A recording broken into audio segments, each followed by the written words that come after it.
Yo le rap, Ah non, mais on va pas leur chanter, hein. Yo, le rap. c'est la vie qui va, c'est la vie qui dérape. Je connais pas du tout les paroles. Je viens de la cité. J'y mets ma casquette Sur le côté. Oui. Wesh.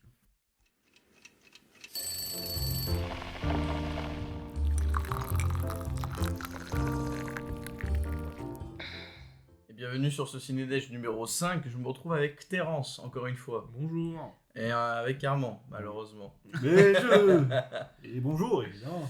Aujourd'hui, nous allons parler de Violent Earth, qui nous a frustrés. Frustré de ouf. Voilà. C'est la violence. Et de Wendy, qui nous a émerveillés. Émerveillé. Émerveillés, tu te tais, on en parlera après. Ok, on en reparle. On ne peut plus rien dire, c'est bon. Du coup, pour commencer, Violent Earth. Oui, le cœur violent, comme on dit. Le cœur violent. En Québec. Ouais. Le cœur violent. Oui. C'est la version québécoise. Alors, bon, le cœur violent, qu'est-ce que c'était finalement Alors, le cœur violent, c'était, pour résumer toute une histoire, qui est au final assez simple. décevante. Non, pas si décevante. Mais bon, Non, bref. c'est l'histoire d'un jeune garçon qui va découvrir un soir, c'est le début, dès le début, hein, Ouais, c'est scène d'intro. quoi. sa sœur qui vient de se faire abattre par un pseudo amant retrouvé dans les on bois. comprend enfin, pas bref. trop, mais un inconnu en tout cas. Un Voilà. inconnu. Et ensuite, il va grandir, mais du coup, il va faire de la prison, etc. Bon, ça, c'est pas montré, mais il va rencontrer une jeune fille qui s'appelle Alissa, je crois. Cassie. Cassie. Non, mais Alissa, c'est sa pote, pardon, excusez-moi. Cassie, qui du coup, les deux vont avoir une sorte de relation. Lui s'appelle Daniel, hein, pardon. Mais il va avoir Ouais, une relation un peu. Une belle relation. Une belle au final. relation, Voilà. d'amour. Enfin, voilà. on en reviendra dessus. Oui. Mais à côté, il y a. À côté, il n'y a pas grand chose. Bah, c'est quand même globalement centré sur cette histoire d'amour. Voilà. Et à la fin, il y a plein de twists qui arrivent d'un coup et qui gâchent un peu le tout. Ouais. Voilà. Mais c'est un peu ça. Donc, tout le problème vas-y, du film. Terence, parle-nous toi de ton avis. Alors, je vais parler de moi alors. Parle-nous de toi d'abord. Alors, non, mais du coup, Valiant Heart, c'était. Alors, bon, déjà, perso, c'était une grosse attente. À la base, le pitch vendait du rêve. Bon, là, je pense que c'est pas forcément ce qu'on a réussi à faire. Mais. C'est notre pitch, quoi. Ouais, c'est notre pitch un peu foireux, mais. Le pitch à Cineverse. Voilà. Mais du coup, le truc me donnait pas mal envie. Et au début, il y a une vraie ambiance. Déjà, je trouve qu'il y avait une musique qui était très très belle, qui était très prenante. Et qui contribuait vraiment à l'ambiance du film. Et je pense que c'est aussi toute la force de la scène d'intro. C'est ce gosse qui prend sa petite moto. Génial, cette scène d'intro. Génial cette scène d'intro. Où voilà, le gosse prend sa petite moto et il roule tout seul dans la nuit jusqu'à justement tomber sur la voiture de... Un peu drive. Un peu drive. Non, mais on s'y retrouve finalement, on s'y retrouve dans mes goûts ciné. Hein, mais j'avoue que la scène, elle est vraiment très belle, très puissante, je dirais. Voilà. Ça met vraiment directement dans le bain. Ça met dedans, ouais. Ouais, ça Mais met la dedans. musique, il fait beaucoup aussi. Et c'est vrai qu'après, moi j'ai eu un peu peur au début de vers quoi ça pouvait se tourner le film. Parce que c'est vrai que le film, il prend du temps, je pense, à s'installer, à vraiment trouver son rythme. La scène d'intro est géniale, mais en fait, c'est vrai que au milieu du film, tu sais pas trop vers quoi il veut aller. C'est ça, exactement. Tu sais pas vraiment vers où il veut nous emmener, tu sais. T'es là en mode, ouais, c'est une romance, ok, ouais, il a raté un truc, ok, mais où tu veux aller? Et c'est là le problème, je pense. Parce que là où il veut nous amener, c'est vraiment trop brut, trop brut. Et c'est même là trop où, de choses. où c'est un petit peu dérangeant, c'est que le film, comment dire, il te parle quasi, enfin, il te met la scène de meurtre au début. Et après, on t'en reparle pas avant presque quasiment la fin du film. C'est-à-dire que tu te dis, bon, ok, j'ai vu cette scène peut-être juste pour voir la construction des personnages. Et moi, au début, genre, ça me paraissait un peu chelou. Maintenant, je trouve que c'était une bonne idée. Et en fait, le fait quand même de revenir sur le meurtre vers la fin, c'est un peu dommage, justement. Moi, je pense que c'est ce que je t'avais dit hier, Raph.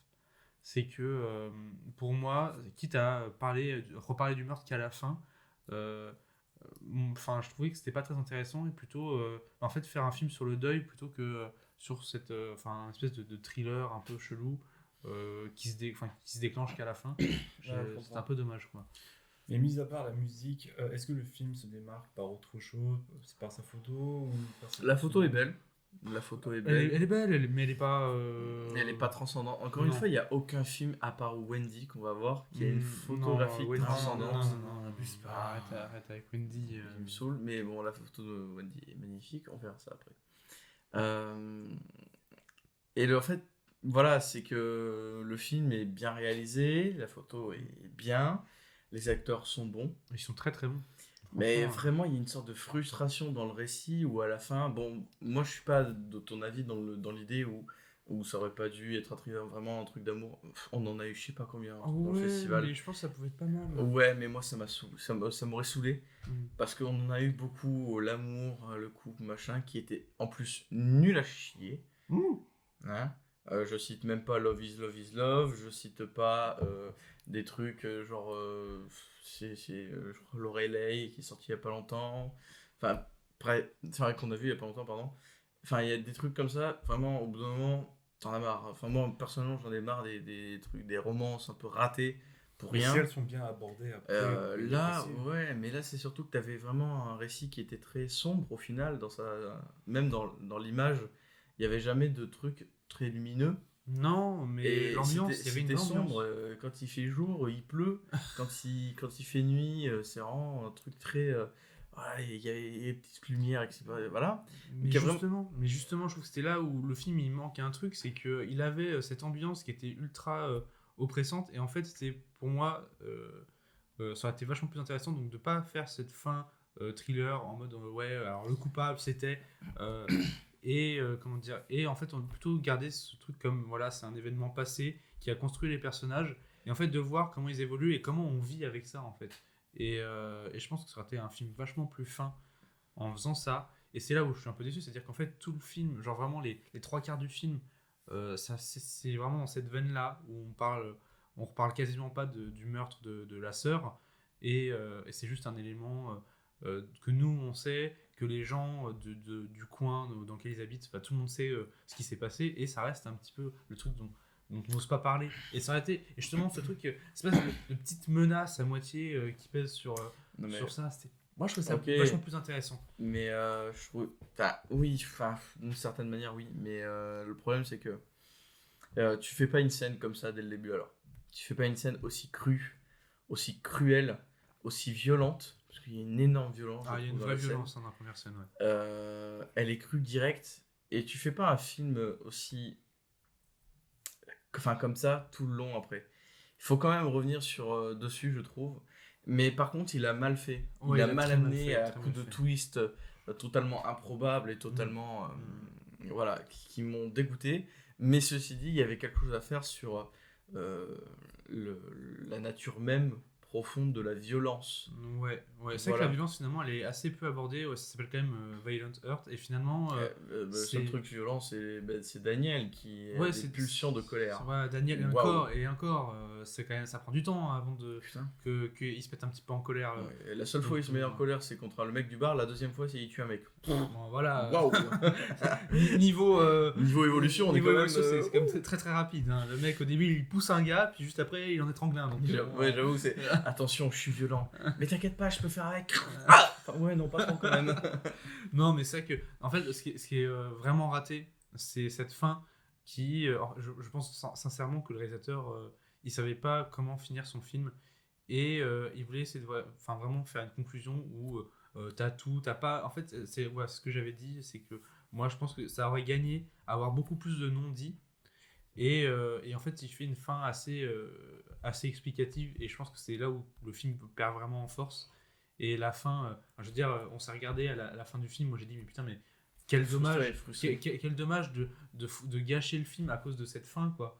Et qui aurait été franchement un des meilleurs, je pense, un des meilleurs films du festival sinon, quoi. Bien dommage. Du coup, on va passer, je pense, aux avis des spectateurs. Oui, donc, bien dommage pour The Violent Heart. Nous allons passer à Wendy, mais du coup, nous allons commencer par les avis de Wendy, qui ont été un peu Destructeur. Assez méchant. voilà, et pas du tout dans notre veine. J'ai beaucoup aimé ce film. Beaucoup, beaucoup. Je trouve qu'il n'a pas été tellement applaudi. Mais c'est très bien, très beau montage et très beau. Bravo. Ça part de tout un tas de bonnes idées. Le premier tiers, disons sur le rêve des enfants, c'est pas mal. Le deuxième tiers commence à être un peu ennuyé. Il manque un tout petit peu d'onérisme par rapport à ce qu'il veut faire. Et alors le troisième tiers, la morale à fond la caisse, c'est franchement mauvais. Alors, je trouve la musique hyper prenante et un peu grandiloquente quand même, mais assez prenante. Elle te fait bien rentrer dans l'histoire. C'est vraiment. Faut aimer sa maman, faut être gentil avec tout le monde. Non merci, c'est lourd. C'est lourd. Ça manque d'onirisme alors que ça veut être très très onirique et poétique. Disons qu'au début on a l'impression qu'on va partir vers quelque chose d'un peu poétique et puis ça s'effondre. C'est mauvais. Un peu difficile. J'ai préféré de loin le film qu'il a fait il y a 2 ans, je crois. Du coup, qu'est-ce que tu en as pensé, toi, Terence, du film? Du coup, ouais, c'est juste, faut replacer dans le contexte quand même ce que c'est Wendy. C'est dans l'univers de Peter Pan. C'est, on l'a pas dit. Non, on l'a pas dit. C'est dans l'univers de Peter Pan. C'est une revisite. On revisite cette histoire avec Wendy, qui est du coup un personnage qu'on avait déjà dans le Disney, je crois. Ouais, oui. C'est la personnage principale. Et du coup, c'est ça, c'est la grande sœur. Je crois que c'est ça. Et mais en fait, sauf que du coup, ça se passe pas au même endroit, pas à la même époque et tout. En fait, Wendy est une des premières enfants à arriver dans le pays imaginaire de Peter Pan, quoi. Et mais du coup, c'est vachement plus modernisé, c'est plus adulte que la version. D'ailleurs, il y avait une scène qui, moi, je m'y attendais pas du tout. Une scène d'amputation, quoi. Donc, à un moment, voilà, faut. Et c'est surtout que c'est plus américanisé dans l'idée. Ouais. On était, américanisé. Les États-Unis, quoi. Parce que là, on est plus sur le bateau. On est plus sur le bateau, le galion, le machin. On est vraiment sur le train. Ouais. Tout simplement. Ouais, le train, ça fait très très très western en plus. Ouais, complètement. Avec ces personnages un peu isolés dans leur petit truc à côté du rail. Alors, leur cantine. Voilà. Ouais, tu sais même pas à quelle époque c'est un peu. Ça fait très américain parce que aussi. Du coup, c'est cool, c'est que beaucoup d'enfants afro-américains ont été mis en avant. Peter Pan dans le film, Peter Pan, c'est Kobalade. Ouais, il a les locks de Koba, donc. Il a la gueule de Koba, je suis désolé. Mais c'est surtout, on est plus sur un mythe revisité de Peter Pan à la sauce américaine. Mais pas dans le mauvais sens blockbuster, mais dans le sens, de l'Amérique, les États-Unis, plutôt marécageux. Ah ouais, pas arriéré, mais. Nouvelle-Orléans. Voilà. Ça fait très Nouvelle-Orléans, ça fait très Louisiane, quoi. Exactement. Donc on est sur du marécage, de l'eau et tout. Et c'est plutôt très intéressant de voir ça.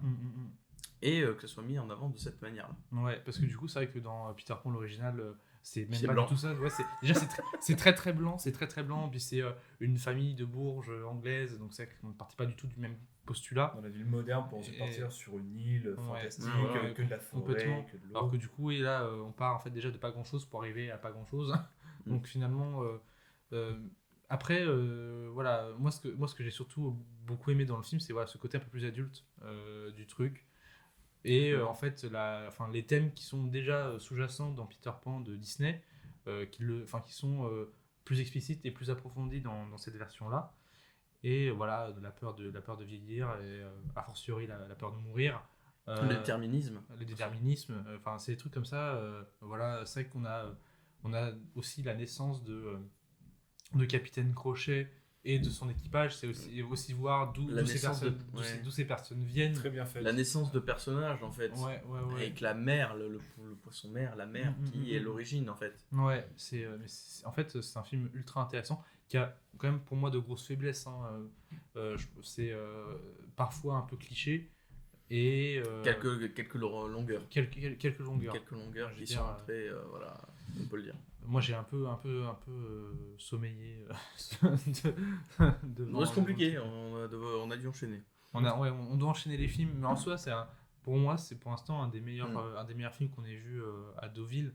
Et c'est vrai que voir les gens qui sortent de la salle et qui crachent à mort sur le film, il y a un truc où effectivement, Ça peut manquer un petit peu de subtilité et tout, donc, mais bon voilà, donc moi ça reste un très bon film. Et du coup, toi, Armand, qu'est-ce que tu en as pensé? Il y a peut-être des détails que Terence n'a pas développé, n'a pas relevé, Bah, il a un qui peu t'ont intéressé du coup. il a un peu tout dit, quoi. L'univers de Peter Pan. Je trouve que les enfants sont parfaits dans ce film. Je trouve qu'il y a eu, il n'y a pas eu de problème. Même encore la naissance du Capitaine Crochet avec l'enfant qui Jacob ou Nicolas, je sais James. James. pas. Oh, puis James, on est loin. James et Dago. Jacob. Ouais. James et Dago. Du Dago. coup, même encore James qui commence à ne plus penser à ce pays imaginaire, à vraiment retomber dans ce. À ne plus penser à ça et à en devenir le Capitaine Crochet. J'ai trouvé ça très bien travaillé. Il y a beaucoup de très bon travail d'écriture. Et même encore, tout le passage des enfants qui commencent à profiter du pays imaginaire. J'ai encore en mémoire cette scène où les deux frères jumeaux se collent la tête entre eux, se gueulant qu'on ne dira jamais. J'ai trouvé cette scène belle et il y a une belle photographie. Je ne vais pas dire que elle a été incroyable et tout. Non, elle a été maîtrisée et c'était très très, belle. sympa. Oui, mais ça a été bien d'y suivre. Ça a été propre, mais on n'en est pas non plus à une très grande qualité de ce qu'on a pu voir dans le festival, quoi. Ouais, mais non, honnêtement, ouais, je suis pas d'accord parce que Non, honnêtement, c'est pour Trigger là. c'est une très très belle photographie où on va directement en fait chercher pas forcément la suis pas du tout fantaisie, d'accord, à chercher le contraste. Justement, c'est une photographie qui est vraiment très peu contrastée et qui va vraiment laisser place aux couleurs, le vert, surtout le vert, l'eau et tous ces petits paysages, ces petites couleurs très simples, vraiment très très simples. Et on n'est pas sur des couleurs ultra Pepsi, genre Disney, c'est sûr, mais je trouve que vraiment la photographie va au plus proche en fait de ce que les enfants vivent et de ce que les enfants voient. Donc les choses le moins contrastées possible. Il n'y a pas de blanc noir, tout est beau. Pas non plus en Et venir c'est très très intéressant. pas non plus en venir à utiliser un filtre qui te fait une couleur dégueulasse, quoi. Mais Moi, je trouve que ça manquait. C'était- Moi, au contraire, j'ai trouvé ça très très fadasse comme photographie. Ouais. Mais après, pour moi, la force du film, elle réside vraiment dans son récit et dans tous les thèmes qu'ils abordent, quoi. C'est vrai que moi, c'est plutôt cette espèce de désespoir qu'on sent un petit peu pendant tout le film qui en fait sa force, quoi. Après, comment dire, moi, je sais que, en fait, j'ai trouvé que tous les autres passages qui étaient, voilà, les moments entre les enfants qui veulent pas vieillir et tout, des fois, j'ai trouvé ça un peu cliché, un peu gnangnan.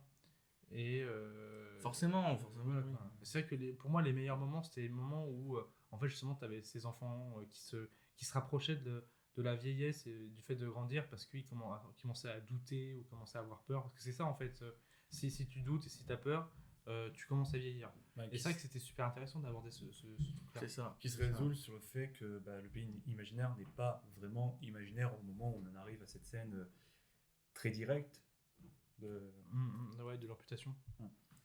Après, c'est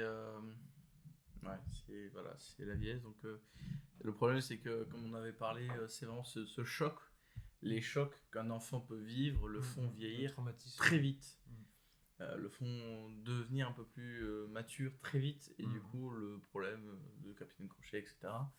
Mais c'est surtout, moi j'aimerais parler de la musique du film, qui est extrêmement belle, Franchement, c'était très beau. Ouais. qui pousse à chaque fois les enfants à partir à l'aventure. Pour moi, je le voyais comme ça, hein. Quand la musique démarrait, elle est très présente, certes, c'est vrai, mais c'est vrai qu'elle est là pour vraiment limite pousser les enfants à partir à l'aventure, pousser les enfants à faire des choses, etc. À chaque fois qu'elle est présente, Ça nous implique dans il y dans a, le film. ouais, et du coup, vraiment, en plus, elle est ultra prenante. Elle réveille des choses, en fait, très profondes, qui sont cachées profondément, et ils font ressortir plein de choses. Très, très, très, très belle, bande originale. C'est clair. Et, mais c'est vrai qu'il y a quand même quelques moments où moi, j'ai eu quelques petites larmouilles. Le moment où, à la fin, ils sont tous il faut aimer sa mère, machin. Ça peut. Ah ouais, en termes de morale, enfin en termes de morale de fin, c'était un très joli film en fait. Voilà, après, je suis tellement pas d'accord avec la vie qu'on écoutait en mode oui, la morale de fin, faut aimer sa mère, ou c'est n'importe quoi, ou je sais pas quoi. Honnêtement, Ouais, non, c'est, c'était faut beau, pas c'était chercher beau. non plus à faut pas demander à des enfants d'être Kant Non, c'est clair. non, c'est les enfants, ils sont agaçants. Alors il y en a une, Ouais. France TV, euh, qui nous dit des enfants ils sont extrêmement agaçants. Ben oui, les enfants c'est de base assez agaçant quand même. C'est assez agaçant et en plus on les laisse en roue libre. Voilà, là on les laisse en ils roue peuvent en libre, profiter, ils quoi, sont donc c'est bon. agaçants, ils sont libres, forcément ils vont gueuler, ils vont brailler. Donc je suis désolé, mais c'est des enfants. Et si tu veux aller voir des enfants parfaits, ben, tu vas dans les Dans les beaux quartiers de Deauville, quoi. voilà, tu vas dans les beaux quartiers de Deauville et tu vas voir des enfants qui ne parlent jamais et qui Qui restent à table, Voilà. costard cravate, quoi. super. C'est pas des enfants en vie, ça, tu vois. Non, mais c'est C'est vrai qu'en des fait, adultes à ne pas nés. c'est Mais vrai qu'en du fait, coup, l'intérêt du film, c'est que quelque part, tu te places toujours plus ou moins du point de vue des enfants. Et du coup, ça peut paraître, oui, du coup, un peu con comme morale et tout. Mais vu que c'est Wendy, enfant, qui fait la remarque de voilà, faut aimer sa mère et tout, qui est pas non plus que ça, il n'y a pas que ça qu'elle dit. Mais Oui, ça la va- vie est une aventure. Ouais, la vie est une aventure. Et ça, c'est Mais beau, et c'est super désolé, beau. mais C'est super beau et c'est vrai que ça peut paraître un peu niais, mais c'est vrai qu'on parle, c'est un espèce de récit initiatique, quoi. Donc, exactement.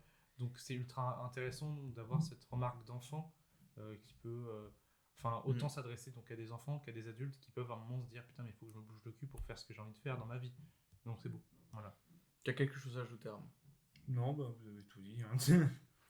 Bon, mais je pense qu'aujourd'hui ça sera tout pour le Ciné-Déj du coup numéro 5. Je vous souhaite du coup une bonne journée. On se retrouve pour le numéro 6 juste demain. Allez, bisous à tous. Et bisous.